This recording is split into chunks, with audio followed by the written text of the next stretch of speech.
सर्वमंगलमांगल्ये शिवे सर्वासाधिके सर्वत्रयंबिके गौरी नारायणी नमस्तुते। या देवी सर्वभूतेषु शैलपुत्री रूपेण संस्थिता नमस्तस्यै नमस्तस्यै नमस्तस्यै नमो नमः।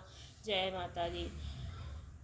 माता शैलपुत्री, हम सभी पर आपकी कृपा दृष्टि हमेशा बनाए रखना। हिमाचल की कन्या, भगवान शिव की अर्धांगिनी माता शैलपुत्री नवरात्रि के प्रथम दिवस की अधिष्ठात्री देवी हैं। उनकी उपासना से साधक को स्थिरता, शुद्धता और आध्यात्मिक उन्नति का वरदान मिलता है। माता शैलपुत्री के मस्तक पर चंद्रमा की शोभा, हाथों में त्रिशूल और कमल का तेजस्वी स्वरूप भक्तों को अचल विश्वास और शक्ति प्रदान करता है। माता शैलपुत्री अर्थात बैल की सवारी करती हैं। आइए श्रोताओ, आज सुनते हैं माता शैलपुत्री की दिव्य कथा।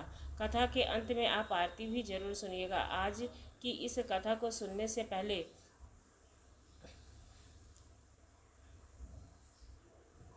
एक समय बृहस्पति जी ब्रह्मा जी से बोले, हे ब्राह्मण श्रेष्ठ, चैत्र व आश्विन मास के शुक्ल पक्ष में नवरात्र का व्रत और उत्सव क्यों किया जाता है? इस व्रत का क्या फल है?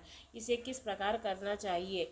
क्या करना उचित है? सबसे पहले इस व्रत को किसने किया था? सब विस्तार से कहिए। बृहस्पति जी का ऐसा प्रश्न सुनकर ब्रह्मा जी ने कहा, हे बृहस्पति, प्राणियों के हित की इच्छा से तुमने बहुत अच्छा प्रश्न किया है। जो मनुष्य मनोरथ पूर्ण करने वाली माता दुर्गा, महादेव, सूर्य और नारायण का ध्यान करते हैं, वे मनुष्य ध्यान धन्य है। यह नवरात्र व्रत संपूर्ण कामनाओं को पूर्ण करने वाला है। इसके करने से पुत्र की कामना करने वाले को पुत्र, धन की लालसा वालों को धन, विद्या की चाह वालों को विद्या, सुख की इच्छा करने वालों को सुख मिलता है। इस व्रत को करने से रोगी मनुष्य का रोग दूर हो जाता है तथा मनुष्यों की संपूर्ण विपत्तियां दूर हो जाती हैं और घर में समृद्धि का वास होता है। बंधु को पुत्र प्राप्त होता है, समस्त पापों से छुटकारा मिल जाता है और मन का मनोरथ सिद्ध होता है। जो मनुष्य इस नवरात्र व्रत को नहीं करता है वह अनेक दुखों को भोगता और कष्ट व रोग से पीड़ित हो अंगहीनता को प्राप्त होता है। इसके संतान नहीं होती और धन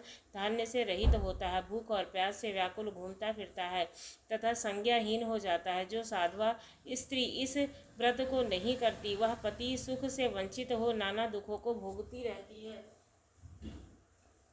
यदि व्रत करने वाला मनुष्य सारे दिन का उपवास न कर सके तो एक समय भोजन करे और 10 दिन बंधु बांधवों सहित नवरात्र की कथा का श्रवण करे। हे बृहस्पति, जिसने सबसे पहले इस महाव्रत को किया वह कथा मैं तुम्हें सुनाता हूँ। तुम सावधान होकर ध्यानपूर्वक सुनो। इस प्रकार ब्रह्मा जी का वचन सुनकर बृहस्पति जी बोले, हे ब्राह्मण, मनुष्यों का कल्याण करने वाला इस व्रत के इतिहास को मेरे लिए कहो, मैं सावधान होकर सुनूंगा। मैं आपकी शरण में आया हूँ, मुझ पर कृपा कीजिए। ब्रह्मा जी बोले, हे बृहस्पति, प्राचीन काल में मनोहर नगर में पीठत नाम का एक अनाथ ब्राह्मण था। वह भगवती दुर्गा का भक्त था। उसके संपूर्ण सद्गुणों से युक्त सुमति नाम की एक अत्यंत सुंदर कन्या उत्पन्न हुई। वह कन्या सुमति अपने पिता के घर बाल्यकाल में अपनी सहेलियों के साथ क्रीड़ा करती हुई इस प्रकार बढ़ने लगी जैसे शुक्ल पक्ष में चंद्रमा की कला बढ़ती है।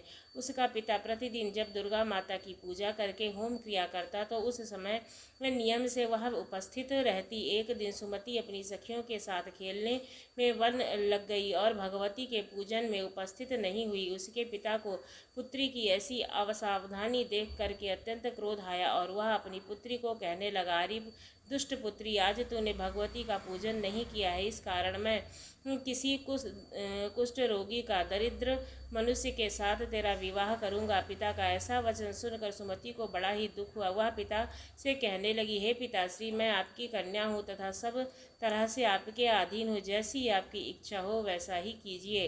राजा से, कुष्ठी से, दरिद्र से या जिसके साथ चाहो मेरा विवाह आप कर दो, पर होगा वही जो मेरे भाग्य में लिखा होगा। पिताजी, मेरा तो अटल विश्वास है, जो जैसा कर्म करता है उसको वैसा ही कर्मों के अनुसार फल प्राप्त होता है, क्योंकि कर्म करना मनुष्य के अधीन है, फल देना उस परमात्मा के अधीन है। इस प्रकार कन्या के निर्भयता से कहे हुए वचन सुनकर ब्राह्मण अत्यंत क्रोधित होकर विवाह उसका एक कुष्ठी के साथ करा देता है। अत्यंत क्रोधित हो पुत्री से कहने लगा, हे पुत्री, अपने कर्मों का फल भोगो। मैं भी देखता हूँ कि भाग्य के भरोसे रहकर तुम क्या करती हो। पिता के ऐसे वचन सुन करके सुमति मन में विचार करने लगी, अहो मेरा दुर्भाग्य है जिसके कारण मुझे ऐसा पति मिला। इस तरह मन ही मन अपने दुखों का विचार करती हुई कन्या अपने पति के साथ वन में चली गई और डरावने कुशायुक्त उस निर्जन वन में उन्होंने वह रात बड़े कष्ट से व्यतीत की। उस गरीब बालिका की ऐसी दशा देखकर देवी भगवती ने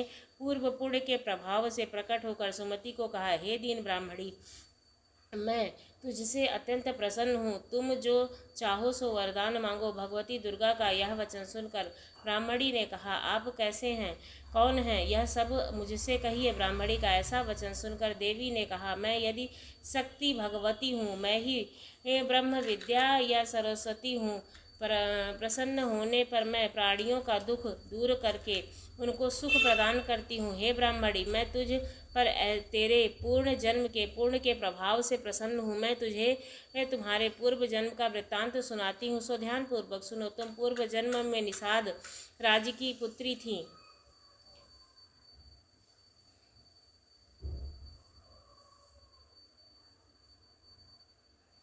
और तुम भील की स्त्री थी और अति पवित्रता थी। एक दिन तेरे पति निषाद ने चोरी की। चोरी करने के कारण तुम दोनों को सिपाहियों ने पकड़ लिया और ले जाकर के जेल खाने में कैद कर दिया। उन लोगों ने तुमको और तुम्हारे पति को भोजन भी नहीं दिया। इस प्रकार नवरात्र के दिनों में तुमने जो ना कुछ खाया न जल पिया। इस प्रकार 9 दिन तक नवरात्र का व्रत पूर्ण हो गया। हे ब्राह्मणी, उन दिनों में मैं जो तुमने किया था व्रत हुआ, उस व्रत के प्रभाव से प्रसन्न हूँ और तुम्हें मनवांछित फल देती हूँ। तुम्हारी जो इच्छा हो सो मांग लो। इस प्रकार दुर्गा के वचन सुनकर ब्राह्मणी बोली, अगर आप मुझ पर प्रसन्न हो तो हे दुर्गे, मैं आपको प्रणाम करती हूँ। कृपया करके मेरे पति का कोढ़ दूर कर दीजिए। देवी ने कहा, उन दिनों तुमने जो व्रत किया था, उस व्रत के एक दिन का पुण्य पति के कोढ़ को दे दो, वह दूर हो जाएगा। उस पुण्य के प्रभाव से तेरा पति कोढ़ से मुक्त होगा। ब्रह्मा जी बोले, हे बृहस्पति। इस प्रकार देवी के वचन सुनकर वह ब्रह्माणी बहुत ही प्रसन्न हुई और अपने पति को निरोग करने की इच्छा से उसने वैसा ही किया जैसे भगवती देवी ने कहा था। जब देवी दुर्गा ने तथास्तु वह ब्रह्माणी पति की मनोरम देह को देख देवी की स्तुति करते हुए बोली, हे दुर्गे, आप दुर्गति को दूर करने वाली हो, तीनों लोकों का संताप हरने वाली हो, संतान दुखों को दूर करने वाली हो, रोगी मनुष्य को निरोग करने वाली हो, प्रसन्न हो, मनोवांछित वर देने वाली हो, दुष्टों का नाश करने वाली हो, आप जगत की माता हो। हे माता अम्बे, मुझ निरापराध अबला को मेरे पिता के कुष्ठ मनुष्य के साथ विवाह कर घर से निकाल दिया है। पिता से तिरस्कृत निर्जन वन में विचार कर रही हूँ। आपने मेरा यह विपदा से उद्धार किया है। हे देवी, मैं आपको प्रणाम करती हूँ, कृपया मेरी रक्षा कीजिए। ब्रह्मा जी बोले, हे बृहस्पति। उस ब्रह्माणी की ऐसी स्तुति सुन देवी बहुत प्रसन्न हुई और ब्रह्माणी से कहा, हे ब्रह्माणी, तेरे उदालय नामक अति बुद्धिमान, धनवान, कीर्तिवान और जितेंद्रिय पुत्र शीघ्र उत्पन्न होगा। ऐसा वर प्रदान कर देवी ने ब्रह्माणी से फिर कहा, हे ब्रह्माणी, और जो कुछ तेरे इच्छा हो वह वर मांग लो। भगवती दुर्गा का ऐसा वचन सुनकर सुमति ने कहा, हे भगवती, अगर आप मुझ पर प्रसन्न हैं तो कृपया कर मुझे नवरात्र की विधि बताएं और मैं उसका व्रत करना चाहती हूँ, उसके फल को विस्तार से बताइएगा। इस प्रकार ब्रह्माणी के वचन सुनकर देवी दुर्गा ने कहा, हे ब्रह्माणी, मैं तुम्हें संपूर्ण पापों को दूर करने वाले नवरात्र व्रत की विधि बताती हूँ, जिसको सुनने से मोक्ष की प्राप्ति होगी। अश्विन मास के शुक्ल पक्ष की प्रतिस्पर्धा से लेकर 9 दिन तक विधि पूर्वक व्रत करना चाहिए। यदि दिन भर व्रत ना कर सके तो एक समय भोजन करें। विद्वान ब्राह्मणों से पूछकर घट स्थापना करें और वाटिका बनाकर उसको प्रतिदिन जल से सींचें। महाकाली, महालक्ष्मी और महासरस्वती देवी की मूर्ति स्थापित कर उसकी नित्य विधि सहित पूजा करें और पुण्यों से विधि पूर्वक अर्घ दें। बिजौरा के फल से अर्घ देने के रूप को प्राप्ति होती है। जायफल से अर्घ देने से कीर्ति की प्राप्ति होती है। दाख के अर्घ देने से कार्य की सिद्धि होती है। आंवले के अर्घ देने पर सुख की प्राप्ति होती है और केले से अर्घ देने से आभूषणों की प्राप्ति होती है। इस प्रकार मनुष्य पुष्पों व फलों से अर्घ देकर व्रत समाप्त होने पर 90 दिन तथा विधि पूर्वक हवन करे। खांड, घी, गेहूँ, शहद, जौ, तिल, बिल्व अर्थात बेल, नारियल, दाह और कदम्ब आदि से हवन करें। गेहूं से होम करने से लक्ष्मी की प्राप्ति होती है। खीर तथा चंपा के पुष्पों से धन की और बेल पत्तों से तेज सुख की प्राप्ति होती है, आंवले से कीर्ति की और केले से पुत्र की, कमल से राज सम्मान की और दखों से संपदा की प्राप्ति होती है। खांड, घी, नारियल, शहद, जौ, तिल तथा फलों से होम दोनों लोग होम कर आचार्य को अत्यंत नम्रता के साथ प्रणाम करें और यज्ञ की सिद्धि के लिए उसे दक्षिणा दें। इस प्रकार बताई हुई विधि के अनुसार जो व्यक्ति व्रत करता है उसके सब मनोरथ दूर होते हैं और सब कार्य सिद्ध होते हैं, इसमें तनिक भी संदेह नहीं है। इन 9 दिनों में जो कुछ दान दिया जाता है उसका करोड़ों गुना फल मिलता है। इस नवरात्र व्रत को करने से अश्वमेघ यज्ञ का फल मिलता है। हे ब्राह्मणी, इस संपूर्ण कल्पनाओं को पूर्ण करने वाले उत्तम व्रत को तीर्थ, मंदिर अथवा घर में विधि के अनुसार करें। ब्राह्मण जी बोले, हे बृहस्पति, इस प्रकार ब्राह्मणी को व्रत की विधि और फल बताकर देवी अंतर ध्यान हो गई। जो मनुष्य या स्त्री इस व्रत को भक्तिपूर्वक करता है वह इस लोक के सुख प्राप्त और अंत में दुर्लभ मोक्ष को प्राप्त होता है। बृहस्पति, यह इस दुर्लभ व्रत का महात्मा है जो मैंने तुम्हें बताया है। यह सुन बृहस्पति जी आनंद से प्रफुल्लित हो ब्रह्मा जी से कहने लगे, हे ब्राह्मण, आपने मुझ पर अति कृपा की है जो मुझे इस नवरात्र व्रत का महात्मा सुनाया है। ब्रह्मा जी बोले, हे बृहस्पति, यह देवी भगवती संपूर्ण लोकों का पालन करने वाली हैं। इस महादेवी के प्रभाव को कौन कौन जानता है? एक बार प्रेम से बोलिए, देवी भगवती की जय। अब सुनते हैं शैलपुत्री माता की कथा। सर्वशक्ति की अधिष्ठात्री देवी जब उन्होंने अपने शरीर का त्याग किया था तो वे अपने अगले जन्म में राजा हिमालय के यहाँ पुत्री के रूप में अवतरित हुई। यही कारण है उन्हें शैल अर्थात पर्वत की पुत्री कहा जाता है। प्राचीन काल में हिमालय राज अपनी पवित्रता और निष्ठा के लिए प्रसिद्ध थे। वे भगवान शिव के अनन्य भक्त थे और उनके चरणों में लीन रहते थे। एक दिन जब वे गहन ध्यान में थे तब नारद मुनि वहां आए और उन्होंने कहा, हे राजन, तुम्हारे घर स्वयं आदि शक्ति प्रकट हुई है। वे न केवल इस धरा को दिव्यता से आलोकित करेंगी बल्कि तुम्हारे कुल का गौरव भी बढ़ाएंगी। राजा हिमालय और उनकी रानी ने यह सुनकर देवी भगवती की ओर तपस्या की। उनकी श्रद्धा और भक्ति से प्रसन्न होकर माता भगवती ने उन्हें आशीर्वाद दिया कि वे स्वयं उनकी पुत्री के रूप में जन्म लेंगी। कुछ समय बाद रानी को एक दिव्य कन्या की प्राप्ति हुई जो अत्यंत तेजस्वी और दिव्य आभा से युक्त थी। शैलपुत्री के रूप में जन्म लेने के बाद देवी का बाल्यकाल अत्यंत अद्भुत रहा। उनके जन्म से ही घर परिवार और राज्य में सुख समृद्धि बढ़ने लगी। जब वे छोटी थीं तभी उनमें असाधारण शक्ति देखी गई। बचपन से ही वे प्रकृति से गहरा जुड़ाव रखती थीं। पर्वतों की गुफाओं में ध्यान लगाना, नदियों के जल में कमल की तरह क्रीड़ा करना, जीव जंतुओं से स्नेह रखना उनके स्वभाव में था। उनकी उपस्थिति मात्र से वातावरण शांत और पवित्र हो जाता था। कभी कभी वे ध्यान में लीन हो जाती थीं और मुखमंडल दिव्य तेज से चमकने लगता था। राजा हिमालय को यह आभास हो गया था कि उनकी पुत्री कोई साधारण कन्या नहीं है बल्कि स्वयं माता भगवती का अवतार है। उन्होंने नारद मुनि से इसका रहस्य पूछा। तब उन्होंने कहा कि हे राजन, यह वही देवी हैं जो पहले दक्ष प्रजापति की पुत्री सती थीं। उन्होंने अपने पति महादेव का अपमान सहन न करते हुए योगाग्नि में देह त्याग दी थी। अब वही आपके घर में माता शैलपुत्री के रूप में जन्म लेकर के आई हैं, सो आप उनका स्वागत कीजिए और फिर सती धर्म की पुनः स्थापना कीजिए। यह सुनकर राजा हिमालय को गर्व हुआ और वे अपनी पुत्री को हर प्रकार से शिक्षा देने लगे। जब देवी ने युवावस्था प्राप्त की तब उनका स्वरूप और भी दिव्य प्रतीत होने लगा। वे वृषभ पर सवार, त्रिशूल धारण किए हुए, मस्तक पर अर्धचंद्र को धारण किए हुए रहती हैं। उनका यह दिव्य स्वरूप संपूर्ण दृष्टि को यह संदेश देता है कि स्थिरता, साहस और भक्ति का प्रतीक है। शैलपुत्री के रूप में जन्म लेने के बाद देवी का जीवन एक नई दिशा की ओर अग्रसर हुआ। अब उन्हें भगवान शिव ने पुनः विवाह करना था, जिसके लिए उन्होंने कठोर तपस्या का संकल्प लिया और यही तपस्या आगे चलकर महादेव से उनके पुनर्मिलन का कारण बनी। माता शैलपुत्री की पूजा करने से व्यक्ति को स्थिरता, आत्मविश्वास और भक्ति का आशीर्वाद प्राप्त होता है। जो भी भक्त स्नेह मन से, सच्चे मन से माता की आराधना करता है, उसके जीवन में सुख समृद्धि की वृद्धि होती है। माता शैलपुत्री का जन्म एक विशेष उद्देश्य से हुआ था। वे पूर्व जन्म में माता सती थी, जो भगवान शिव की अर्धांगिनी थी, लेकिन उन्होंने अपने पिता दक्ष प्रजापति के अपमान से आहत होकर योगाग्नि में अपने प्राण त्याग दिए थे, और यही माता सती ने अपने अगले जन्म में राजा हिमालय की पुत्री के रूप में जन्म लिया और शैलपुत्री के रूप में विख्यात हुई।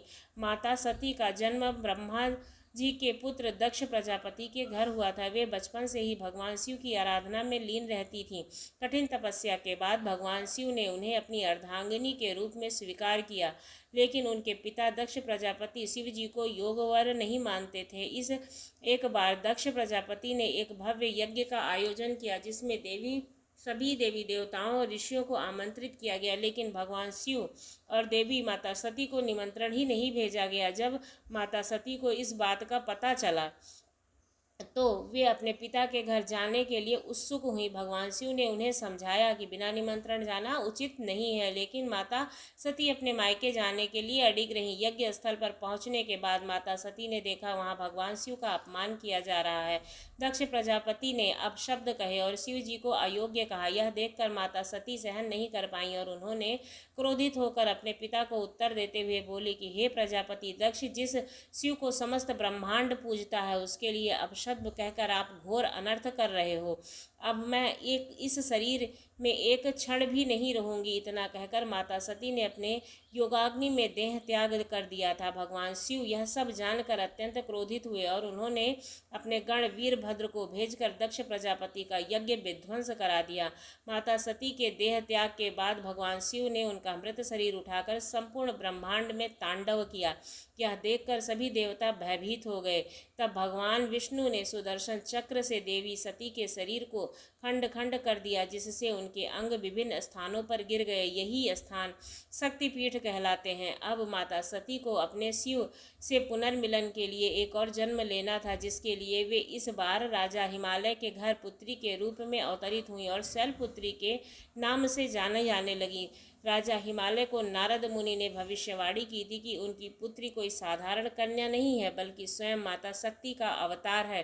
कुछ समय बाद हिमालय की रानी को एक तेजस्वी पुत्री प्राप्त हुई, जो पुत्री प्रकृति हर्षित हो उठी। इस प्रकार देवी ने निश्चय किया कि वे भगवान शिव को पुनः प्राप्त करने के लिए कठोर तपस्या करेंगी, और जैसे जैसे शैलपुत्री बड़ी हुई उनके भीतर दिव्यता झलकने लगी। शैलपुत्री को अपने पूर्व जन्म की स्मृतियां जागृत हुई। उन्होंने संकल्प लिया कि वे भगवान शिव को पुनः पति के रूप में प्राप्त करेंगी। इस उद्देश्य से उन्होंने गहन तपस्या का मार्ग चुना। वे अब पर्वतों की गुफाओं में जाकर ध्यान करने लगी थीं। कठोर ब्रह्मचर्य का पालन करते हुए अपना संपूर्ण जीवन शिव आराधना में उन्होंने अर्पित कर दिया था। पहले वर्ष तक वे केवल फल फूल खा करके अपना जीवन निर्वाह कर रही थीं, फिर केवल पत्तों पर जीवन यापन करने लगी, जिससे उन्हें अपर्णा कहा जाने लगा। अंततः उन्होंने निर्जन और निराहार रहकर घोर तपस्या की। माता शैलपुत्री की तपस्या से समस्त देवगण चकित थे। इंद्रदेव को चिंता हुई कि यदि माता की तपस्या पूर्ण हो गई तो शिव जी उन्हें विवाह के लिए बाध्य हो जाएंगे। इसलिए उन्होंने कामदेव को भेजा ताकि उनकी तपस्या भंग की जा सके। कामदेव ने मोहिनी बाणों का प्रयोग किया, लेकिन देवी अडिग रहीं। आखिरकार भगवान शिव एक ब्राह्मण के रूप में उनके सामने प्रकट हुए। भगवान शिव ने उनसे कहा, हे देवी, तुम कौन हो? इस कठोर तपस्या का उद्देश्य क्या है? देवी शैलपुत्री ने अपने तपोबल से जान लिया था कि ये भगवान शिव ही हैं जो हमारे सामने प्रकट हुए हैं और हमसे इस तरह की बातें कर रहे हैं और पूछ रहे हैं कि आप कौन हो और ये किस उद्देश्य से पूजा कर रही हो, बल्कि भगवान शिव हैं। तब शैलपुत्री ने उत्तर दिया कि प्रभु, मैं आप पूर्व जन्म में आपकी अर्धांगिनी सती थी। अब मैंने पुनः जन्म लिया है और आप ही मेरे एकमात्र स्वामी हैं। अगर आप मुझे स्वीकार नहीं करेंगे तो फिर से अनंत जन्मों तक मैं तपस्या करती रहूंगी। भगवान शिव उनकी भक्ति, प्रेम और समर्पण से प्रसन्न हुए। उन्हें अपनी अर्धांगिनी के रूप में स्वीकार करने के लिए विवाह की स्वीकृति दी और संपूर्ण ब्रह्मांड में हर्ष छा गया। देवता, ऋषि, मुनि, स्वयं राजा हिमालय इस शुभ समाचार से आनंदित हो गए। राजा हिमालय ने भव्य आयोजन की तैयारी की। समस्त देवताओं ने इस पावन विवाह के लिए मंगल गान किया। अंततः भगवान शिव और माता शैलपुत्री का विवाह विधि पूर्वक संपन्न हुआ और माता शैलपुत्री भगवान शिव को पुनः प्राप्त करने की कथा हमें यही सिखाती है कि सच्चे निष्ठा समर्पण से असंभव भी संभव होता है। धैर्य और दृढ़ संकल्प के बिना जीवन में कोई भी लक्ष्य प्राप्त नहीं किया जा सकता है। भगवान शिव स्वयं कहते हैं कि जो भक्ति और प्रेम में अडिग रहता है उसे वे अवश्य ही स्वीकार करती हैं।